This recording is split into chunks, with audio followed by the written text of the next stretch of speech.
이런 생식 건강이나 이런 것들이 여성만의 문제는 아니잖아요. 뭐 또 특히나 이제 난임도 그렇고 옆에 있는 남편이나 남성들은 어떤 걸 좀 주의하면 좋을까요? 실제로 임신이 되는 이슈는 조금 더 복잡한 가정 중에 있거든요. 근데 이제 남성의 입장에서는 의외로 난임의 요인 중에 남성이 반 이상의 원인이 돼요. 반절 정도. 왜냐하면 여성이 임신하는 주체이기 때문에 훨씬 더 많은 이유를 가질 거라고 생각하지만 실제로 임신의 원인, 안 되는 난임의 원인으로서는 반반, 50%, 50%의 원인 제공을 한다고 생각하거든요. 그런데 이제 예전보다 난임 인구가 이제 는 이유 중에 여성이나 그 결혼 연령이 늦어진 게 가장 크긴 하거든요. 출산 연령이 늦어졌잖아요. 30대 초반이 이제 우리나라 평균 출산 연령이 됐으니까. 그런데 남성들은 나이가 들어도 임신하는 능력이나 이런 것들이 사실 여성보다는 덜 영향을 받는데도 불구하고 라이프 스타일에 제 생각에는 지금 문제가 있는 것 같아요. 옛날처럼 활동 자체가 많지 않고 또 앉아서 하시는 일들이 많고 그렇죠? 그리고 운동 같은 걸 할 때도 너무 지나치게 또 오히려 많이 하시는 분들도 많고 그리고 제일 그런 건 이제 비만 그다음에 게임 중독 이런 거 많잖아요. 그리고 게임 중독이신 분들은 잠을 잘 안 주무시는 것 같아요. 맞아요. 새벽에 자죠. 새벽에 자고. 그러니까 결국에는 그런 것들이 다 이제 그 정자 건강에 영향을 주는 것 같거든요. 이제 남자분들 중에 사우나 좋아하시는 분들요. 네, 그거 그렇게 좋지 않은 걸로 되어 있고 이제 앉아 있는 자세에 이렇게 이제 운전 많이 하시고 하는 분들 이런 분들은 사실 정자 운동성 좀 떨어지는 걸로 되어 있거든요.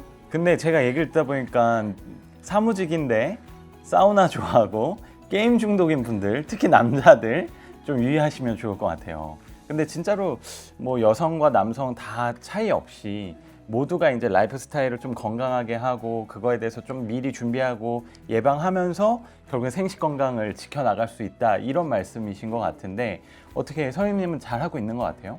운동을 좋아하는데 그런 유산소 운동을 굉장히 좋아하거든요. 그런 것들이 생식 건강에는 또 좋다고 하더라고요. 저도 공부를 해보니까. 근데 조금 놀랐던 거는 근력 운동을 조금 심하게 하면은 오히려 좀 안 좋다라는 이야기가 있던데 혹시 요거는 사실인가요?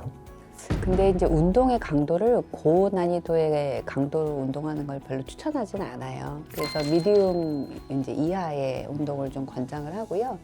근력 운동 자체가 금지나 그런 건 아니거든요. 하셔도 되고요. 근데 이제 너무 몸 만들기에 이제 나머지 뭐 그 저탄수 고단백질부터 해가지고 너무 극으로 가는 운동 이런 것들은 좀 좋지 않고요. 그런 부분을 좀 피하시면 근력 운동 하셔도 되지 않을까 싶습니다. 교수님 정말로 20대는 20대가 느낀 것처럼 내일은 아직 아니야 라는 게 맞는 건가요? 아니면 그들에게도 되게 중요한 건가요? 그 여성 같은 경우에는 20대에도 계속 난자가 줄고 있잖아요.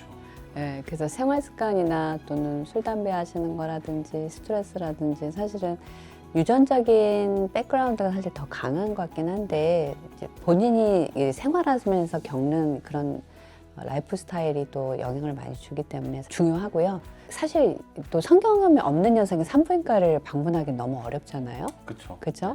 그래서 증상이 있을 때는 병원에 가시는 건 그나마 가능한데 증상이 없을 때는 사실 결혼 전까지는 병원에 가시지 않는 게 아직까지 우리나라의 정서인 것 같아요. 산부인과를.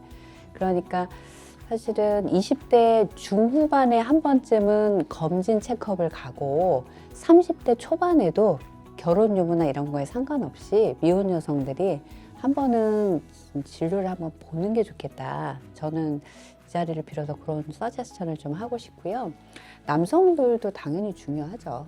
뭐 늘 정자를 새로 생성해낸다고는 얘기는 하지만 결국에는 자기의 어떤 대사증후군이나 내과적 문제가 없이 건강한 신체를 유지하셔야만 또 정자도 건강해지는 거니까 그렇게 중요하다고 생각해요. 네. 교수님에게 자연 임신이 왜 중요한지 혹은 그 능력을 우리가 절대 간과하면 안 되는 이유가 뭔지 좀 여쭤보고 싶어요. 너무 좋은 질문 해주셨는데요. 그 이제 아까 연령이 들면 임신이 쉽지가 않고 그래서 시험관을 해야 되고 이런 기조로 주로 말씀을 드렸지만 실제로 우리가 자연 임신 하시는 분이 없지 않고 어떤 방법으로든 임신하면 되는 거잖아요. 그리고 건강하지 않은 임신은 대부분 임신되지 않는 걸로 끝나거든요. 초기 유산으로 끝나거나 그런 경우들이 많고 그렇죠.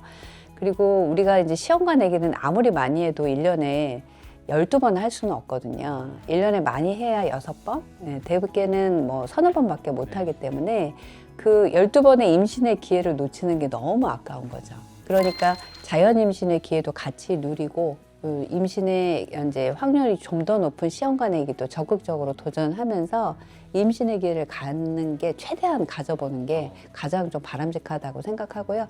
그래서 이제 기본 검사나 이런 게 중요한 게 자연 임신력을 평가하는 거죠. 자연 임신을 하는데 결격 사유가 있냐 없냐 이거를 평가해서 그 결격 사유가 없는 분들, 특히 나이가 좀 있어도 난임 기간이 그렇게 길지 않고 그런 커플들은, 건강한 커플들은 또 임신할 수 있거든요. 그렇죠. 다만 자연 임신에 너무 욕심을 부려서 중요한 시기를 놓치는 거에 대한 걱정이지, 자연 임신 같이 노력해 보시고, 그리고 또 미리 배아를 냉동해 놓거나 그러면 늦은 나이에 결혼하셔서 첫째를 자연 임신했다가도 둘째가 안 생겨서 이제 둘째가 없는 커플들도 많은데 미리 보관해둔 배아를 가지고 둘째를 가질 수도 있죠. 뭐 이제 여쭤볼 걸 많이 여쭤봐서 좀 이제 마무리 질문들만 남았는데, 블룸 앱을 개발하시고 난임 사업을 열심히 하고 계신데 앞으로 어떤 모습으로 발전했으면 좋겠어요? 난임을 겪는 부부를 보면은 어두운 터널을 걷는 것 같다라는 기분이 많이 든다고 표현하시더라고요. 근데 저희 LG화 활동이 이런 캠페인이나 블룸이라는 이런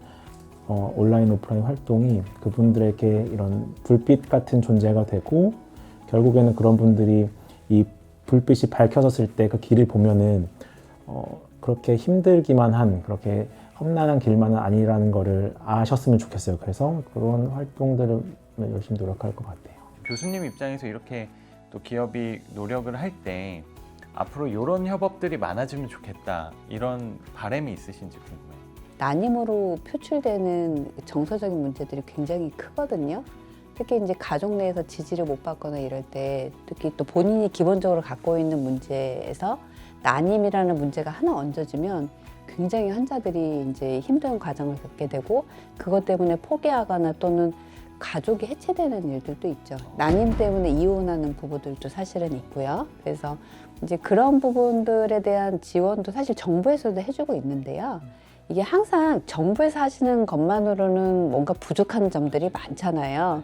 조금 더 접근이 쉬운 방법들을 많이 이렇게 공유해 주시고 또 같이 개발해 나가시고 하는 역할을 해주시면 더할 나위 없이 감사하겠습니다. 오늘 또 얘기하면서 제가 느낀 건, 우리 대담의 채널도 그렇고 기업이 하는 CSR 사업이 좀 그런 게 있거든요.